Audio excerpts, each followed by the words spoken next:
Alright, do I need a building report? Building reports are not required unless the bank specifically asks for it. However, you should always get one done just for your own peace of mind, and this applies even if it's a new build property. You cannot assume that a council inspection on a property makes it a quality product. You need to be absolutely sure that a property is structurally sound, and a building report gives you the tools to be comfortable with that.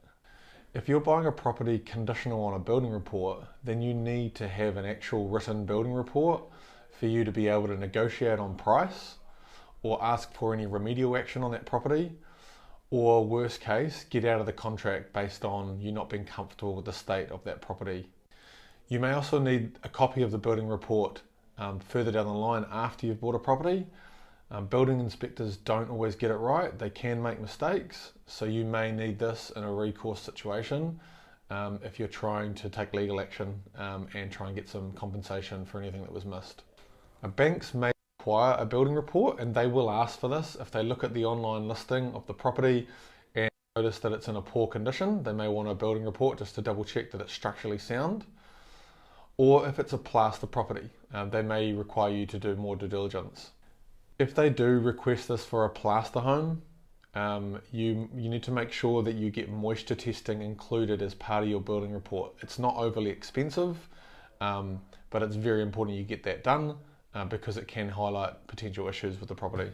If the property that you're trying to buy is being sold by auction, you need to have your building report done prior to auction because you cannot get out of the purchase after you've bought the property via an auction.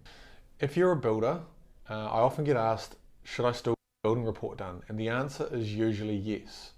And that's because although you're a builder and you've probably got a very good idea of whether there are potential issues with the property structurally, things can be missed. And if you have that physical building report document down the line, then it just gives you a bit more ability to try and claim on that. Whereas if you didn't have it, then you have absolutely no chance of getting any recourse from the property. Some people are comfortable with just a verbal confirmation from a builder that the property is perfectly fine, and that's okay. If you're comfortable with that, then go for it. But I'd always recommend getting a building report done just so that you have the written confirmation to refer back to down the track. It's also worth noting that building reports typically do read quite negative.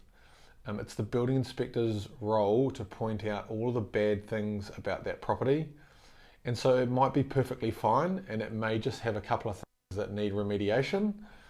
And so that doesn't mean you shouldn't buy the house. It just means you just need to be aware that it may cost you a little bit of money to fix one or two things, but it's still a great purchase and you can still comfortably go ahead. If you're unsure about the content that's come back in the building report, jump on the phone and call the building inspector, talk it through with them and understand better what the issues are that they've raised in their report. And then if you're still not comfortable, call a friend or a building mate or your lawyer and ask for their opinion as well. Make sure you seek some external help on this if you're really unsure, because you need to be absolutely confident and comfortable that the building, the property that you're buying is solid and sound and it's not going to cost you money down the track.